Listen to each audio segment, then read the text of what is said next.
Bom, gente, boa tarde. Nós vamos iniciar aqui no canal uma série de vídeos para discutir a temática software open source, software livre e, consequentemente, o Linux, tá? Para não ficar um vídeo muito cansativo, né, com meia hora, 40 minutos, nós vamos dividir essa abordagem em uma série de vídeos, ok? Então eu vou apresentar uma série de vídeos aqui no canal com essa temática, porque é um assunto que várias pessoas têm me pedido, alunos, amigos e etc. Ok?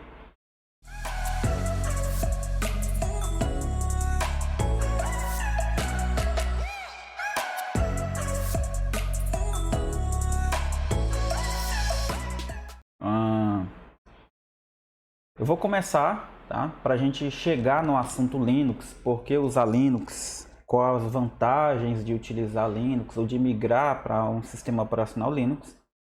Primeiro eu preciso que vocês entendam as definições de software livre e software open source, tá? Então basicamente eu tenho duas entidades que regulamentam esses dois termos. Eu tenho a Free Software Foundation, a FSF, e eu tenho a Open Source Initiative, ou Iniciativa Open Source, tá?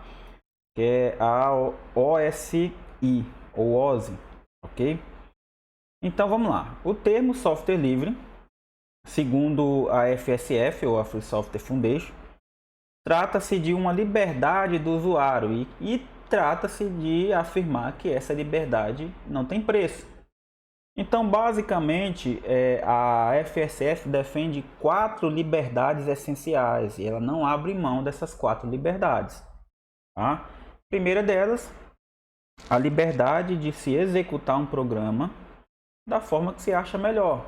Tá?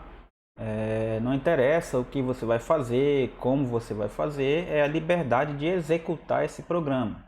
Okay? Segunda liberdade, a liberdade de entender como esse programa funciona ou de ter acesso ao seu código.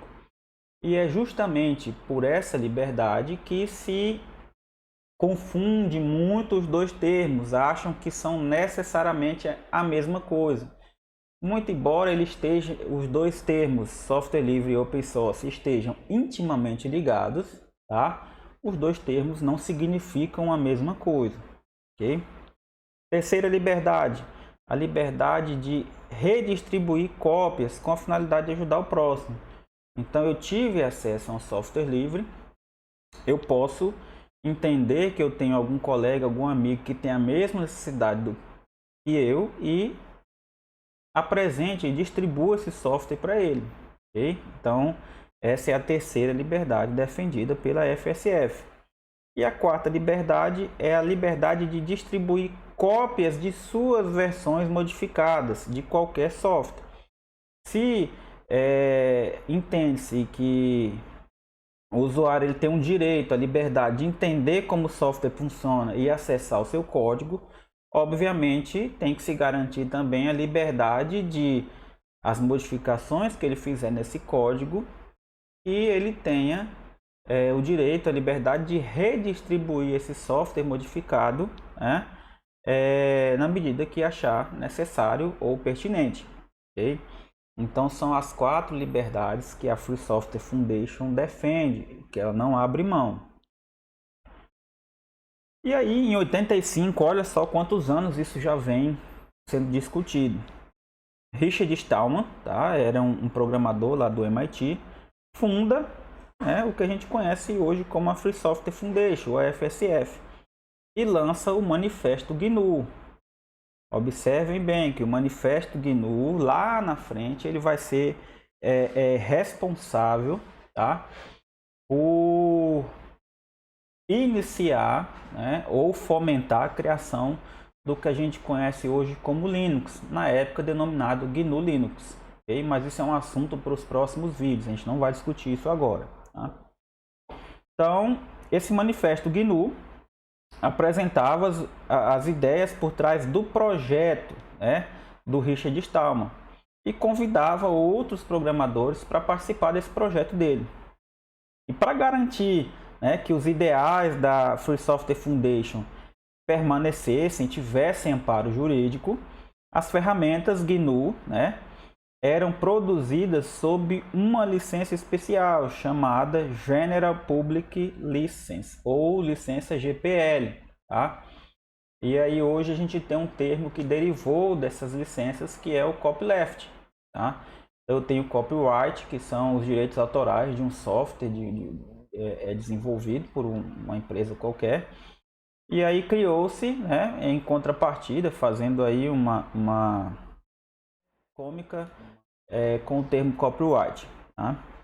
E essas licenças GPL, elas permitiam que o programa fosse utilizado, modificado e distribuído tanto na forma original quanto na modificada, desde que as 4 liberdades defendidas pela Free Software Foundation fossem preservadas nas suas cópias, ok? Tanto é que isso essa garantia, essa necessidade de garantir essas 4 liberdades é um motivo de se ter uma certa divergência entre a Free Software Foundation e a iniciativa Open Source, tá? Já o termo Open Software, segundo a Open Source Initiative, ou o OSI, como vocês quiserem chamar, o programa de código aberto deve garantir a livre distribuição e personalização. Então, se eu tenho acesso ao código-fonte, eu posso modificar e redistribuir esse software, né, de acordo com as necessidades que eu achar pertinente. E aí, segundo a OSI, o programa deve incluir seu código-fonte e permitir a sua distribuição de forma compilada. Essa disponibilidade do código-fonte ela pode vir junto com o software ou em algum ambiente, algum site ou algum local onde se tem acesso ao código-fonte desse software. Hoje, quem programa, o pessoal da área de computação, ama, por exemplo, o GitHub. E só para exemplificar aqui, tá? Esses dias eu estava estudando a compra de um equipamento da Elgato, né? Uma Screen Deck, que é o equipamento que a gente utiliza para auxiliar aí nas gravações com OBS e outros softwares como edição de fotos ou outro software de edição de vídeo. E é uma mesinha que vem um monte de botões aí personalizáveis. E a Elgato não disponibiliza o software para trabalhar com essa mesa no Linux. Tem o software para Mac e para Windows, mas não tem para Linux. Mas eu achei no GitHub, tá? O código-fonte e a instalação desse programa no Linux. Então eu consigo trabalhar com a Screen Deck da Elgato no Linux sem problema nenhum, através de um código disponibilizado no GitHub. Muito provavelmente a Elgato deve disponibilizar aí uma versão do sistema para Linux muito em breve, mas no GitHub eu já tenho isso disponível de forma gratuita, ok? Terceiro ponto, as distribuições dos softwares não ficam restritas aos direitos autorais, muito embora seja consenso que os méritos, né, dependendo da ferramenta e da sua importância, os méritos dos criadores devam ser citados ou lembrados, ok? Mas isso não fica restrito a direitos autorais. E as alterações dos códigos devem ser validadas por uma entidade, como forma de garantir a segurança de quem usa. Então é óbvio que eu não vou poder editar, mudar o código a bel prazer e distribuir, né, sem uma entidade que regulamenta isso, até porque essa é a forma mais segura de garantir a segurança dos usuários, ok? Então, já partindo para o final desse vídeo de hoje, analisando o que a gente discutiu aqui, percebemos que em muitos casos o software livre pode ser considerado código aberto. Sim, na maioria dos casos sim. Mas fica aqui o parêntese que nem sempre um software de código aberto necessariamente é um software livre, tá? Então por isso que a gente tem uma certa divergência aí entre essas duas fundações, tá? Essas duas entidades.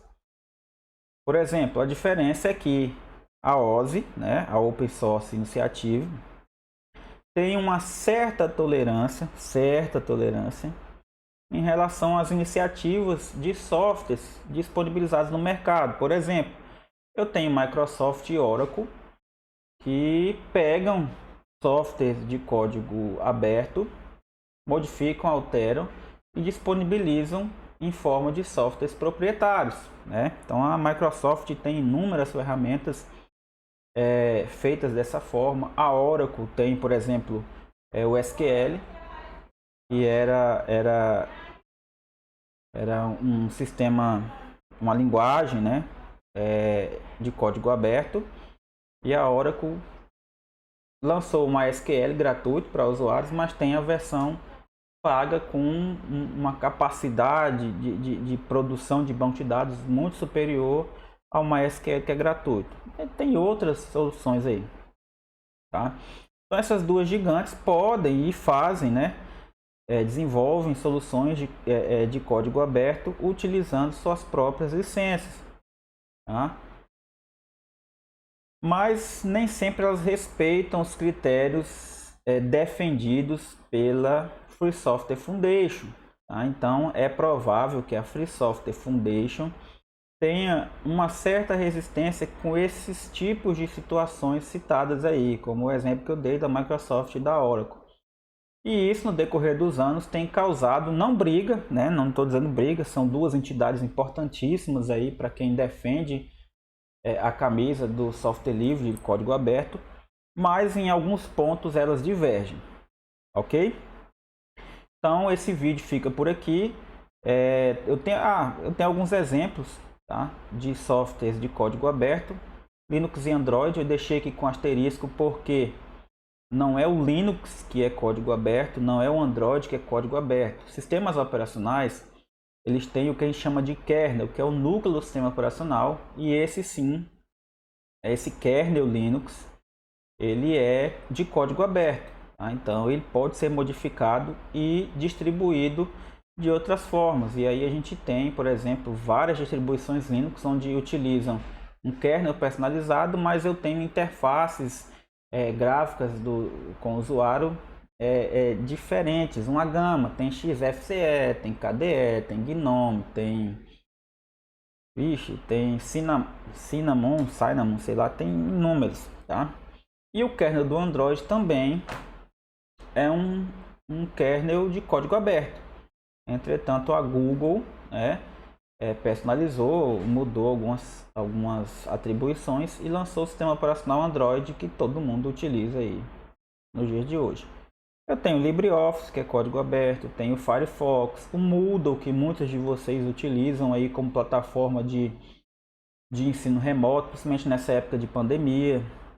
O WordPress, que é muito usado aí para criação de blogs, sites, etc. O Blender, que está crescendo muito nos dias de hoje, é uma excelente ferramenta para projetos em 3D, desenhos para serem jogados para impressora 3D, etc. O GIMP, que é um forte candidato aí, um forte concorrente ao Photoshop, inclusive tem crescido muito nos últimos anos. E o Figma, que é uma ferramenta que está parelha aí com o Canvas, tanto que eu pretendo lançar um vídeo falando sobre o Figma mais para frente, tá? E é uma excelente ferramenta para desenho e projeto de interface de gráfica de usuário. Então, projeto de user interface, são disciplinas que a gente trabalha aqui no Instituto, tá certo? Então a gente fica por aqui. Continuamos esse assunto no segundo vídeo, no terceiro, no quarto. Eu não sei quantos vídeos vão ser, mas para não ficar muito longo, a gente encerra o vídeo de hoje por aqui. Um abraço. Quem gostou, curte o vídeo, se inscreve no canal e eu aguardo vocês no segundo vídeo dessa série. Um abração, beijo do gordo.